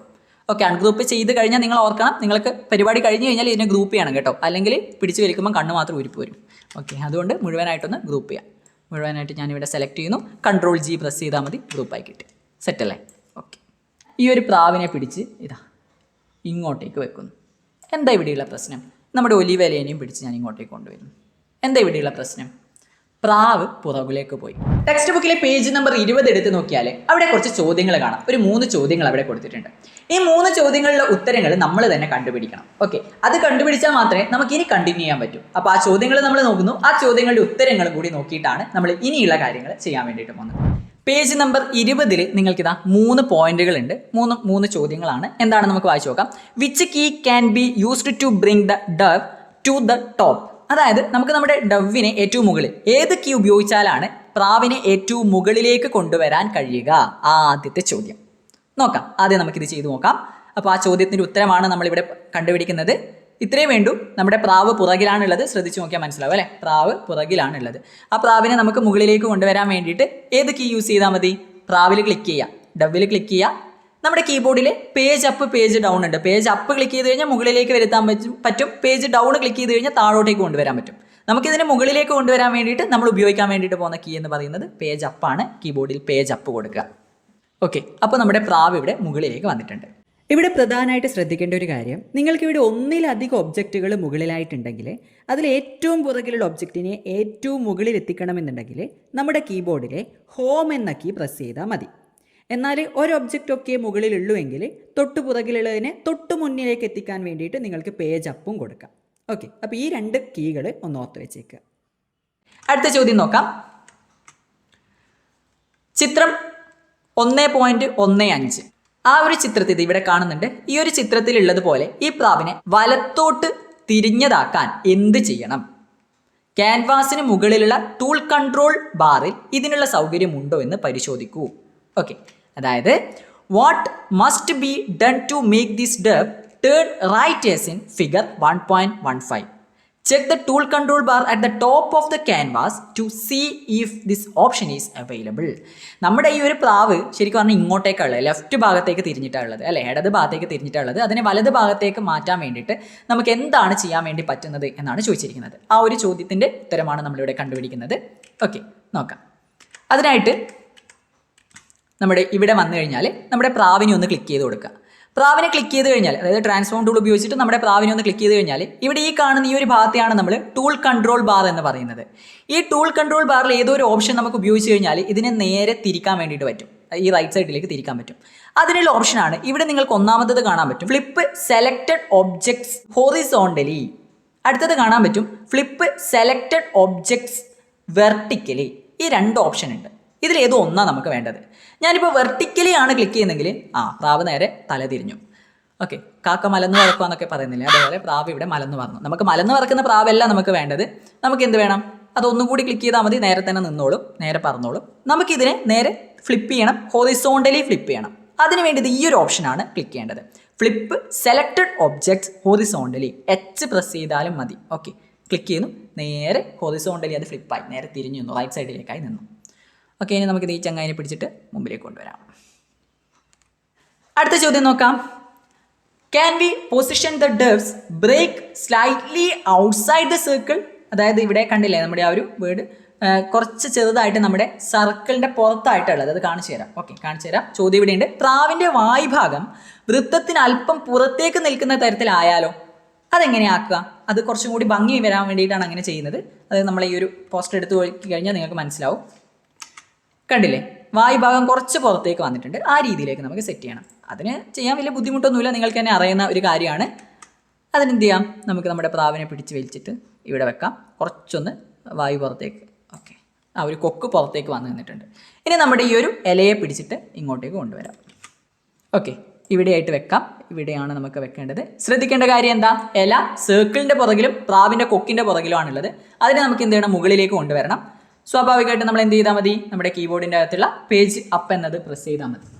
പേജ് അപ്പ് ഒരു തവണ പ്രസ് ചെയ്യുക. അപ്പോൾ സർക്കിളിന് മുകളിൽ വന്നു. ഒന്നുകൂടി പ്രസ് ചെയ്ത് കഴിഞ്ഞാൽ പ്രാവിൻ്റെ കൊക്കിന് മുകളിൽ വന്നിട്ടുണ്ട്. എന്നിട്ടൊന്ന് അഡ്ജസ്റ്റ് ചെയ്ത് വെക്കുക. ഓക്കെ അല്ലേ? ഇത്രയും സെറ്റാക്കി വെച്ചിട്ടുണ്ട്. ഓക്കെ, ഇനി ഒന്ന് ഔട്ട് സൂം ചെയ്ത് നോക്കാം. ഏകദേശം നമ്മുടെ ആ ഒരു ചിത്രം നമുക്ക് തന്നിട്ടുള്ള ഏകദേശം അതേപോലെ ആയിട്ടുണ്ട്. ഇതേപോലെ ആയല്ലോ. ഇനി അവസാനമായിട്ട് എന്ത് ചെയ്യാം? ഈ ബാക്ക്ഗ്രൗണ്ടിന് ഒന്നുകിൽ നിങ്ങൾക്ക് ബ്ലാക്ക് തന്നെ കൊടുക്കാം, അല്ലെങ്കിൽ ഈ പറഞ്ഞിരിക്കുന്ന ഈ ഒരു കളർ കൊടുക്കാം. അത് നിങ്ങളുടെ ഇഷ്ടത്തിനനുസരിച്ച് നിങ്ങൾക്ക് ഏതാണോ ലുക്ക് തോന്നുന്നത് അതിനനുസരിച്ച് കൊടുക്കാം. ഞാനിപ്പോൾ തൽക്കാലം ബ്ലാക്ക് മാറ്റിയിട്ട് ആ ഒരു പറഞ്ഞിട്ടുള്ള കളർ ഞാനിവിടെ കളർ പാലറ്റിൽ നിന്ന് ആ ഒരു കളർ ഇവിടെ ചൂസ് ചെയ്ത് കൊടുത്തിട്ടുണ്ട്. ഓക്കെ, നമ്മുടെ ഈ ഒരു ചിത്രത്തിൽ കാണുന്ന ഏകദേശം ആ ഒരു കളർ ഇവിടെ ചൂസ് ചെയ്ത് കൊടുത്തിട്ടുണ്ട്. ഇനി എന്ത് വേണം? ഇനി നമുക്ക് ഇതിനെ മുഴുവനായിട്ടൊന്ന് ഗ്രൂപ്പ് ചെയ്യണം, അല്ലെങ്കിൽ എന്താവും നമ്മൾ നേരത്തെ പറഞ്ഞ പോലെ എല്ലാം ഊരിപ്പോരും. ഓക്കെ, അപ്പോൾ മുഴുവനായിട്ടൊന്ന് ഗ്രൂപ്പ് ചെയ്യണം. ഗ്രൂപ്പ് ചെയ്യാൻ വേണ്ടിയിട്ട് മുഴുവനായിട്ട് ഇത് ഇവിടെ പിടിച്ച് വലിച്ചു കഴിഞ്ഞാൽ എല്ലാം നമുക്ക് സെലക്ട് ചെയ്യാം. എല്ലാം സെലക്റ്റായി. ഗ്രൂപ്പ് ചെയ്യാൻ ഒബ്ജക്റ്റിൽ ഗ്രൂപ്പ് കൊടുക്കാം, അല്ലെങ്കിൽ ഷോർട്ട് കട്ട് എന്താ, കൺട്രോൾ പ്രസ് ചെയ്ത് പിടിച്ച് ജി അമർത്താം. അപ്പോൾ അത് മുഴുവനൊന്ന് ഗ്രൂപ്പായി സെറ്റായി കിട്ടിയിട്ടുണ്ട്. നമ്മുടെ ഈ ഒരു ഫയലിനെ നമുക്ക് സേവ് ചെയ്യണം അല്ലേ. ഫയലിൽ സേവ് ചെയ്യാൻ വേണ്ടിയിട്ട് ഡയറക്റ്റ് ഫയലിൽ സേവ് കൊടുത്താൽ മതി. ഓൾറെഡി നമ്മളിത് സേവ് ചെയ്ത് വെച്ചതാണ്, അവിടെ തന്നെ ഈ മാറ്റങ്ങൾ കൂടി സേവ് ആയി വന്ന് നിന്നോളും. അപ്പോൾ നമ്മുടെ പോസ്റ്ററൊക്കെ റെഡിയായി, അത് നമ്മൾ സേവ് ചെയ്ത് വെച്ചു. ഇനി നമ്മുടെ പണി എന്ന് പറയുന്നത് ഈ പോസ്റ്ററിനെ നമുക്ക് പ്രിന്റ് ചെയ്തെടുക്കണം, അല്ലെങ്കിൽ സോഷ്യൽ മീഡിയകളിൽ ഷെയർ ചെയ്യണമെങ്കിൽ നമുക്ക് ഇതിനൊന്ന് എക്സ്പോർട്ട് ചെയ്തെടുക്കണം. PNG, JPEG, WVP ഇത്തരത്തിലുള്ള പല ഫോർമാറ്റുകളിലേക്കും നമുക്കിതിനെ എക്സ്പോർട്ട് ചെയ്തെടുക്കാൻ വേണ്ടിയിട്ട് പറ്റും. അപ്പോൾ സോഷ്യൽ മീഡിയയിലേക്ക് ഷെയർ ചെയ്യാനൊക്കെ ആണെങ്കിൽ നമുക്ക് PNG ഫോർമാറ്റിലേക്ക് എക്സ്പോർട്ട് ചെയ്യുന്നതായിരിക്കും നല്ലത്. അതുകൊണ്ട് എങ്ങനെയാണ് ഇങ്ക്സ്കേപ്പിൽ നമ്മൾ തയ്യാറാക്കിയ ഒരു ഇമേജിനെ PNG ഫോർമാറ്റിലേക്ക് എക്സ്പോർട്ട് ചെയ്യുക എന്നുള്ളതാണ് ഇനി നമ്മൾ പഠിക്കുന്നത്. ഈ ഒരു ചിത്രത്തെ PNG ഫോർമാറ്റിലേക്ക് എക്സ്പോർട്ട് ചെയ്യണമെന്നുണ്ടെങ്കിൽ നമ്മൾ ചെയ്യേണ്ടത് ഫയലിൽ എക്സ്പോർട്ട് PNG ഇമേജ് എന്ന് കാണാം. ഫയലിൽ എക്സ്പോർട്ട് PNG ഇമേജ് അത് ക്ലിക്ക് ചെയ്ത് കഴിഞ്ഞാൽ നമുക്കിവിടെ ഒരു പുതിയ വിൻഡോ വന്നു. എക്സ്പോർട്ട് PNG ഇമേജ് എന്ന് പറഞ്ഞിട്ടൊരു വിൻഡോ വന്നു. ഇവിടെ കുറേ ഓപ്ഷൻസ് ഉണ്ട്, ശ്രദ്ധിക്കണം. ആദ്യത്തേത് പേജ് എന്ന ടാബാണ്, അടുത്തത് ഡ്രോയിങ് എന്ന ടാബാണ്, അടുത്തത് സെലക്ഷൻ എന്ന ടാബാണ്, പിന്നെയുള്ളത് കസ്റ്റമാണ്. പേജാണ് നിങ്ങൾ ചൂസ് ചെയ്യുന്നതെങ്കിൽ നിങ്ങൾ സെറ്റ് ചെയ്തിരിക്കുന്ന ആ ഒരു പേജില്ലേ, അല്ലെ നമ്മൾ ആദ്യം സെറ്റ് ചെയ്യേണ്ടത് ആ ഒരു പേജിൽ ഉള്ള കാര്യങ്ങൾ മൊത്തമായിട്ട് ആ ഒരു പേജിൻ്റെ സൈസിൽ നമുക്ക് എക്സ്പോർട്ട് ചെയ്ത് കിട്ടും. ഡ്രോയിങ് ആണ് നിങ്ങൾ ചൂസ് ചെയ്യുന്നതെങ്കിൽ ഇവിടെ നിങ്ങൾ വരച്ച എല്ലാ ചിത്രങ്ങളും, അതായത് പേജിന് പുറത്ത് വരച്ചിട്ടുണ്ടെങ്കിലും ആ വരച്ച എല്ലാ ചിത്രങ്ങളും നിങ്ങൾക്ക് എക്സ്പോർട്ടായി കിട്ടും. സെലക്ഷൻ ആണ് നിങ്ങൾ ചൂസ് ചെയ്യുന്നതെങ്കിൽ, ഓൾറെഡി ആ സെലക്ഷനിലാണ് അത് വന്ന് കിടക്കുന്നത്, സെലക്ഷൻ ആണ് നിങ്ങൾ ചൂസ് ചെയ്യുന്നത്, എന്താണ് നിങ്ങൾ സെലക്ട് ചെയ്ത് വെച്ചിരിക്കുന്നത്, ഞാനിപ്പോൾ നമ്മുടെ പോസ്റ്ററാണ് സെലക്ട് ചെയ്ത് വെച്ചിരിക്കുന്നത്, ആ സെലക്ട് ചെയ്ത് വെച്ചിരിക്കുന്ന കാര്യത്തെ നമുക്ക് എക്സ്പോർട്ടായി കിട്ടും. കസ്റ്റം ആണെങ്കിൽ നമുക്ക് അവിടെ നിന്ന് നമുക്ക് തന്നെ അഡ്ജസ്റ്റ് ചെയ്ത് വെക്കാൻ പറ്റും. ഞാനിവിടെ സെലക്ഷൻ ആണ് യൂസ് ചെയ്യുന്നത്.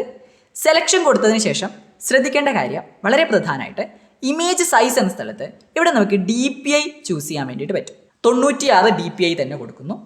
ഇവിടെയാണ് ഒരു സംശയം വരുന്നത്, എന്താണ് DPI? DPI എന്ന് പറഞ്ഞു കഴിഞ്ഞാൽ ഡോട്ട്സ് പെർ ഇഞ്ച് എന്നതാണ് അതിൻ്റെ പൂർണ്ണ രൂപം എന്ന് പറയുന്നത്. അതായത് സിമ്പിളായിട്ട് പറഞ്ഞു കഴിഞ്ഞാൽ ഒരു പോസ്റ്റർ നിങ്ങൾ തയ്യാറാക്കിയത് പ്രിന്റ് എടുക്കുന്ന സമയത്ത് അതിൽ 1 ഇഞ്ചിൽ എത്ര കളർ ഡോട്ട്സ് വരും എന്നുള്ളതാണ് DPI കൊണ്ട് ഉദ്ദേശിക്കുന്നത്.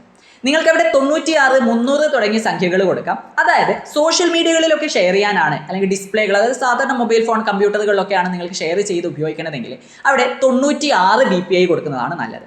എന്നാൽ നിങ്ങൾക്കത് പ്രിന്റ് എടുക്കണം, അതായത് നിങ്ങൾക്കത് പ്രിന്റ് എടുത്തിട്ട് പുറത്തേക്ക് എടുത്ത് മറ്റുള്ളവർക്ക് കൊടുക്കണം, എവിടെയെങ്കിലും ഒട്ടിച്ചു കൊടുക്കണം ഒക്കെയാണ് നിങ്ങളുടെ ആവശ്യമെങ്കിൽ പ്രിന്റിംഗ് ആവശ്യങ്ങൾക്ക് 300 DPI കൊടുക്കുന്നതാണ് നല്ലത്. ഇപ്പം നമ്മൾ തയ്യാറാക്കിയിരിക്കുന്ന ഈ ഒരു പോസ്റ്റർ സോഷ്യൽ മീഡിയകളിൽ ഷെയർ ചെയ്യാൻ വേണ്ടിയിട്ടാണ്, അതുകൊണ്ട് ഞാനിവിടെ 96 കൊടുക്കുന്നു. അപ്പോൾ അത് കൃത്യമായിട്ട് ആ DPI അവിടെ കൊടുത്തു വരും. ഇനി എന്ത് ചെയ്യാം, ഇവിടെ നമുക്ക് ഫയൽ നെയിം എന്ന സ്ഥലത്ത് നേരെ എക്സ്പോർട്ട് ആസ് എന്ന് കാണാം. അതായത് എവിടെയാണ് ഇത് എക്സ്പോർട്ട് ചെയ്യേണ്ടത് എന്ന് നമുക്ക് പറഞ്ഞു കൊടുക്കണം. അപ്പോൾ എക്സ്പോർട്ട് ആസ് എന്നത് ക്ലിക്ക് ചെയ്യാം. അപ്പോൾ എവിടെ വേണമെന്ന് ചോദിക്കുന്നുണ്ട്. നമ്മുടെ ഹോമിലേക്ക് വരിക, ഹോമിലെ സ്റ്റുഡൻസ് വർക്ക് 10 ഉണ്ട്, അതിലേക്ക് വരിക. അപ്പോൾ ഇവിടെയാണ് നമ്മൾ സേവ് ചെയ്യുന്നത്. അപ്പോൾ നമുക്കൊരു പേര് കൊടുക്കണം. പേരെന്ത് കൊടുക്കാം, പോസ്റ്റർ എന്നോ ഹിരോഷിമയുടെ എന്നോ എന്ത് വേണമെങ്കിലും കൊടുക്കാം. ഞാനിവിടെ പോസ്റ്റർ എന്ന് കൊടുക്കുന്നു. poster.png എന്ന് അവിടെ വന്നിട്ടുണ്ട് അല്ലേ. ആ PNG കളയണ്ട, അവിടെ തന്നെ വെച്ചു. ഇനി അത് കളഞ്ഞു പോയാലും കുഴപ്പമൊന്നുമില്ല, .png അവിടെ നിന്നോട്ടെ. ഇവിടെ സേവ് കൊടുക്കുക. സെറ്റല്ലേ. ഇനി നമുക്ക് ആ എക്സ്പോർട്ട് ആയ ചിത്രം ഒന്ന് കാണണ്ടേ, അതിലേക്ക് വരാം. അതിനുവേണ്ടി നമ്മൾ നേരെല്ലാം മിനിമൈസ് ചെയ്യുന്നു. നമ്മുടെ ഹോമിലേക്ക് വരുന്നു. താഴെ ഹോം കാണാൻ പറ്റും, ഹോമിലേക്ക് വരുന്നു. ഹോമിൽ വന്നു കഴിഞ്ഞാൽ സ്റ്റുഡൻസ് വർക്ക് 10 എന്ന ഫോൾഡർ ഉണ്ട്, അത് ഓപ്പൺ ചെയ്യുന്നു. അവിടെ നമ്മുടെ 2 പോസ്റ്റർ കാണാം. പോസ്റ്റർ PNGയും കാണാം, പോസ്റ്റർ SVGയും കാണാം. ഇപ്പോൾ ഈ ഒരു ഫോൾഡറിൽ നിങ്ങൾക്ക് 2 ഇമേജ് കാണാം. രണ്ടും സെയിം ആണ്, പക്ഷെ ഒന്ന് SVG ഇമേജ് ആണ്, ഒന്ന് PNG ഇമേജ് ആണ്. എന്താണ് ഈ 2 ഇമേജും തമ്മിലുള്ള വ്യത്യാസം ഒന്ന് നോക്കിയോ. PNG ഇമേജ് ഞാൻ ഓപ്പൺ ചെയ്യുന്നു, അടുത്തത് SVG ഇമേജ് ഓപ്പൺ ചെയ്യുന്നു. ഓക്കെ, രണ്ടും ഞാനിവിടെ ഓപ്പൺ ചെയ്തു. ഇതിവിടെ കാണാം PNG ആണ്, ഇത് SVG ആണ്. ഒറ്റ നോട്ടത്തിൽ നമുക്കിവിടെ വ്യത്യാസമൊന്നും കാണാൻ പറ്റില്ല അല്ലേ. എന്നാൽ ശ്രദ്ധിക്കേണ്ട കാര്യം, എക്സ്പോർട്ട് ചെയ്തെടുത്ത PNG ഇമേജിലേക്ക് വന്നു കഴിഞ്ഞാൽ ആ ഒരു ചിത്രത്തെ നമ്മൾ സൂം ചെയ്യുന്ന സമയത്ത് നിങ്ങൾക്ക് കാണാം, ഇവിടെ കണ്ടില്ലേ, നമ്മളിങ്ങനെ സൂം ചെയ്യുമ്പം ഇതിൻ്റെ എഡ്ജൊക്കെ ഇങ്ങനെ ബ്ലറായിട്ട് പോകുന്ന പോലെ, അതായത് അതൊരു ക്ലിയർ ഇല്ലാത്ത പോലെ കാണുന്നുണ്ട് അല്ലേ. പക്ഷേ അവിടെ ശ്രദ്ധിച്ച് നോക്കി അതൊരു ബോക്സ് ആയിട്ട് കാണാം അല്ലേ. ചെറിയ കള്ളിയായിട്ടാണ് വരുന്നത്. അതിനെ നമ്മൾ പിക്സൽ എന്നാണ് പറയാം. ഓക്കെ, ചെറിയ കള്ളിയായിട്ട് ഇത് ഇവിടെയൊക്കെ നോക്കിക്കഴിഞ്ഞാൽ കുഞ്ഞു കള്ളിയായിട്ടാണ് കാണുന്നത് നമ്മളിത് സൂം ചെയ്യുന്ന സമയത്ത്. എന്നാൽ നമ്മൾ ഡയറക്റ്റ് ഫയലിൽ സേവ് കൊടുത്തപ്പോൾ കിട്ടിയ SVG ഇമേജ് ഉണ്ടല്ലോ, ഈ ഒരു SVG ഇമേജിനെ നമ്മൾ സൂം ചെയ്യുന്ന സമയത്തോ നോക്കി, നമ്മളിങ്ങനെ സൂം ചെയ്യുന്ന സമയത്ത് എന്തെങ്കിലും അങ്ങനെ ബോക്സ് ആയിട്ട് അല്ലെങ്കിൽ കള്ളി പിക്സലുകളായി പോകുന്ന പോലെയോ അങ്ങനെ എന്തെങ്കിലും കാണുന്നുണ്ടോ? ഇല്ല അല്ലേ? അങ്ങനെ ബ്ലറായി പോകുന്ന പോലെയോ അതിൻ്റെ ക്ലാരിറ്റി നഷ്ടപ്പെട്ടു പോകുന്ന പോലെയോ ഒന്നും കാണുന്നില്ല. ഏറ്റവും പ്രധാനമായിട്ടുള്ള വ്യത്യാസം ഇത് തന്നെയാണ്. ഇവിടെയാണ് നമ്മുടെ ആദ്യത്തെ സംശയത്തിനുള്ള അല്ലെങ്കിൽ ആദ്യത്തെ ചോദ്യത്തിനുള്ള ഉത്തരം വരുന്നത്. അതെ, എന്താണ് വെക്റ്റർ ഇമേജ് എന്ന് പറയുന്നത്? ഇവിടെ നമ്മൾ കണ്ടിട്ടുള്ള SVG ഇമേജ് നമ്മൾ സൂം ചെയ്ത സമയത്ത് അതിൻ്റെ വ്യക്തതയൊന്നും നഷ്ടപ്പെട്ടില്ല. കാരണം അതിലെ വരകളൊക്കെ തന്നെ ഉണ്ടാകുന്നത് മാത്തമാറ്റിക്കൽ ഇക്വേഷൻസിൻ്റെ അടിസ്ഥാനമാക്കിയിട്ടാണ്. ചില ഗണിത സമവാക്യങ്ങളുടെ അടിസ്ഥാനത്തിലാണ് ഇതിൽ ഈ രൂപങ്ങളൊക്കെ തന്നെ വരകളും കാര്യങ്ങളൊക്കെ ഉണ്ടാകുന്നത്. അതുകൊണ്ട് തന്നെ അത് സൂം ചെയ്യുന്ന സമയത്ത് അതിൻ്റെ ക്ലാരിറ്റി ലോസ് ആവുന്നില്ല. SVG അതേപോലെ തന്നെ AI, EPS തുടങ്ങിയവയൊക്കെ തന്നെ വെക്റ്റർ ഇമേജസിന് എക്സാമ്പിളാണ്. എന്നാൽ നമ്മൾ ആ എക്സ്പോർട്ട് ചെയ്തെടുത്ത PNG ഇമേജ് ആണെങ്കിലോ PNG, JPEG പോലുള്ള ഇമേജുകൾ നമ്മൾ സൂം ചെയ്യുന്ന സമയത്ത് അതിൻ്റെ വ്യക്തത നഷ്ടപ്പെട്ടു പോയി അല്ലേ? കാരണം അത് പിക്സലുകളായിട്ടാണ് രൂപപ്പെടുന്നത്, ചെറിയ കള്ളികളായിട്ടാണ് നിങ്ങൾക്ക് അത് കാണാൻ പറ്റിയത്. സൂം ചെയ്യുമ്പോൾ അതിൻ്റെ വ്യക്തത നഷ്ടപ്പെട്ടു പോയി. അതുകൊണ്ട് തന്നെ ഇത്തരം ഇമേജുകളെ PNG, JPEG പോലുള്ള ഇമേജുകളെ നമ്മൾ റാസ്റ്റർ ഇമേജ് എന്നാണ് വിളിക്കുന്നത്. അപ്പോൾ വെക്റ്റർ ഇമേജ് എന്താണ്, റാസ്റ്റർ ഇമേജ് എന്താണെന്ന് മനസ്സിലായല്ലോ. റാസ്റ്റർ ഇമേജുകൾ തയ്യാറാക്കാൻ നമുക്ക് GIMP ഉപയോഗിക്കാം, ക്രിറ്റ ഒക്കെ ഉപയോഗിക്കാം. ഓക്കെ, എന്നാൽ സൂം ചെയ്യുന്ന സമയത്ത് ക്ലാരിറ്റി ഒന്നും നഷ്ടപ്പെട്ടു പോകാത്ത, എന്നാൽ അതിന് മറ്റൊരു ഗുണം കൂടിയുണ്ട് വെക്റ്റർ ഇമേജിന്, അതിൻ്റെ ഫയൽ സൈസും കുറവായിരിക്കും. ഇത്തരത്തിലുള്ള വെക്റ്റർ ഇമേജുകൾ തയ്യാറാക്കാൻ നമുക്ക് ഉപയോഗിക്കാൻ പറ്റുന്ന 2 സോഫ്റ്റ്വെയർസ് ആണ്. 2 അല്ല, കുറേയുണ്ട്. അതിൽ 2 എണ്ണമാണ് ഇങ്ക്സ്കേപ്പ് നമ്മളിപ്പോൾ പഠിച്ചതും, അതേപോലെ നിങ്ങളുടെ കമ്പ്യൂട്ടറിൽ തന്നെയുള്ളതാണ് LibreOffice ഡ്രോയും. അപ്പോൾ വെക്റ്റർ ഇമേജ് എന്താണെന്നുള്ള കാര്യം ക്ലിയർ ആയല്ലോ. അതുകൊണ്ടാണ് നമ്മൾ ആദ്യം പറഞ്ഞത് ഇങ്ക്സ്കേപ്പ് എന്ന് പറയുന്നത് ഇത്തരത്തിലുള്ള വെക്റ്റർ ഇമേജുകൾ തയ്യാറാക്കാൻ വേണ്ടി സഹായിക്കുന്ന ഒരു ആപ്ലിക്കേഷൻ ആണ് എന്നുള്ളത്. അപ്പോൾ എന്തൊക്കെയാണ് നമ്മൾ ഇന്നത്തെ ഈ ഒരു പാർട്ടിലൂടെ പഠിച്ചതെന്ന് വേഗത്തിൽ നോക്കാം.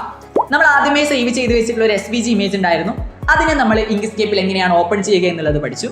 അതിനുശേഷം അതിലേക്ക് നമുക്ക് ഓൾറെഡി നൽകിയിട്ടുള്ള ഒരു ഡവിൻ്റെ ഒരു SVG ഇമേജ് തന്നെയുണ്ട്. ആ ഒരു ഡവിൻ്റെ SVG ഇമേജ് എങ്ങനെ നമ്മുടെ ഈ ഒരു ഇമേജിലേക്ക് അല്ലെങ്കിൽ നമ്മുടെ ആ ഒരു പോസ്റ്ററിലേക്ക് ഇൻക്ലൂഡ് ചെയ്യാൻ പറ്റും, ഓപ്പൺ ചെയ്തെടുക്കാൻ പറ്റും എന്നുള്ളത് നമ്മൾ പഠിച്ചെടുത്തു.